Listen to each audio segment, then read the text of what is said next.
Sobat Budaya, jumpa lagi dengan saya Amri Bayu Subotro dari Kait Museum Ganesha. Nah, Sobat Budaya, kita hari ini ada di ruang bilah keris atau baris. Sebagaimana kita ketahui, keris adalah karya agung budaya dunia yang telah ditetapkan oleh UNESCO pada tanggal 25 November 2005. Nah, hari ini kita akan membahas tentang beragam kasana keris. Bagaimana? Ayo kita ikuti. Nah, Sobat Budaya, keris itu sangat mempunyai kelebihan satu dengan yang lain. Empu menciptakannya juga mempunyai konsep-konsep tersendiri. Mulai dari proses awal hingga akhir, empu telah memperhitungkan apa yang ia maui, apa yang ia kendaki melalui dengan ritus-ritus doa dan ritus-ritus yang lain. Nah, untuk kali ini kita akan membahas tentang keris yang sangat fenomena karena ada sesuatu dalam tubuh atau pamor keris itu sendiri. Nah, Pak Budi, tolong jelaskan apa keistimewaan dari keris ini. Monggo. Ini namanya keris Junjung Derajat Tumekaning Jagat. Kenapa dinamakan Tumekaning Jagat? Karena ada beberapa bagian wilah yang tidak menyatu antara besi yang lain dengan biji nikelnya. Junjung Derajat Tumekaning Jagat ini adalah lambang tentang sebuah kedudukan, lambang derajat yang tidak terhenti. Tumekaning Jagat itu ya wis ora nonteke. Junjung Derajat ini sudah bisa diprediksi karena bentuk guratannya dari besi dan baja dan nikel ya. Ketika ditempa akan memunculkan guratan seperti ini. Tetapi ada bagian yang tidak menyatu. Lah ini dinamakan pamekan. Orang awam mengatakan bahwa keris Junjung Derajat Tumekaning Jagat itu gagal produk, tetapi bukan gagal produk. Karena panasnya tungku tidak bisa menyatukan bahan keris. Jadi ada yang sedikit retakan gitu. Retakan tengah. Ini namanya khas ya. Jadi pamekan jagat itu pasti di tengahnya ada sobekan atau tidak menyatunya besi satu dengan yang lain. Ini 9 itu adalah kesempurnaan. Sempurna, suatu pencapaian, sesuatu yang diraih menuju kesempurnaan. Itu Tumekaning Jagat. Jadi ini termasuk pamorekan.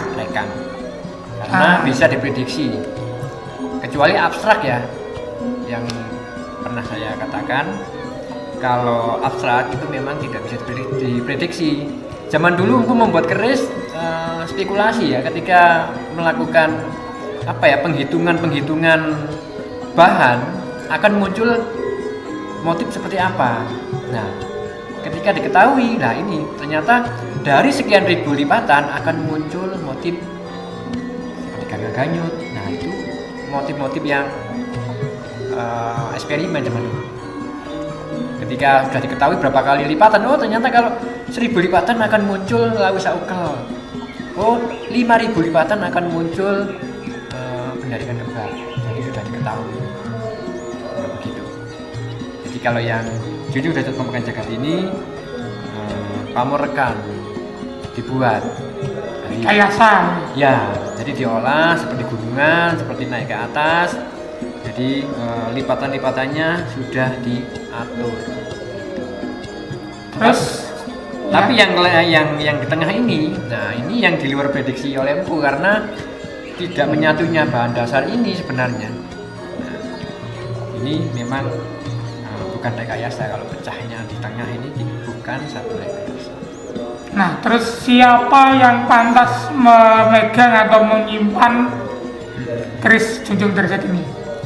Junjung Pamegang Jagat itu biasanya dimiliki oleh seorang yang petinggi, seorang yang punya satu kedudukan, mempunyai status sosial yang yang sudah terkenal.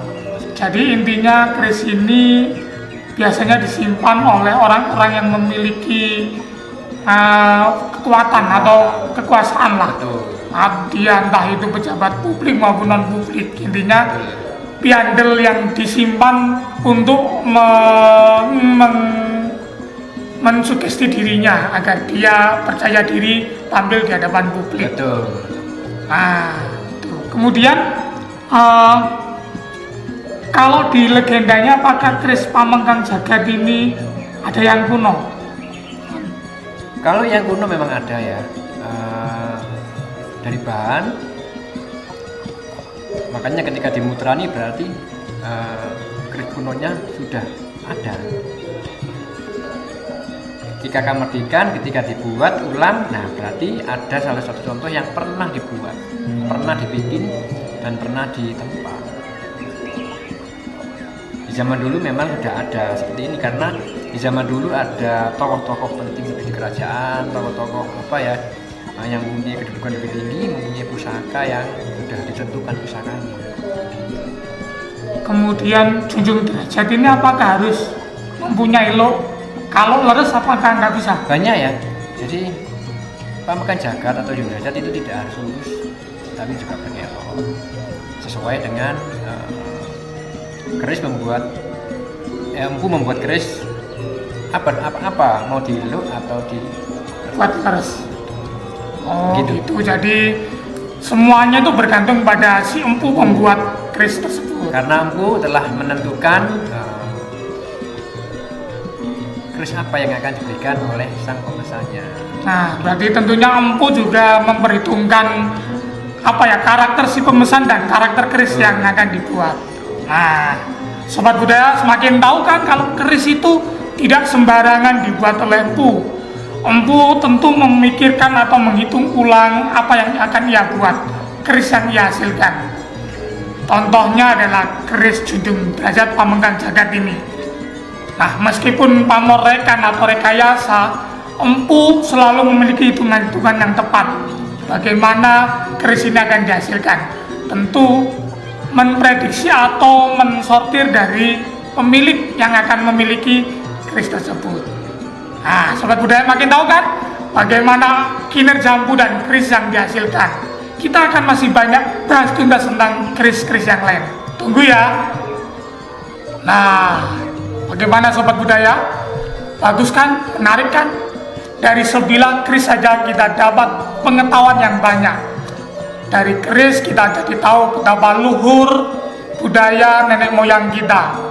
Dari sanalah kita dapat memetik informasi nilai apa yang terkandung, filosofi apa yang didapat dari sebuah senjata tikam yang berupa keris.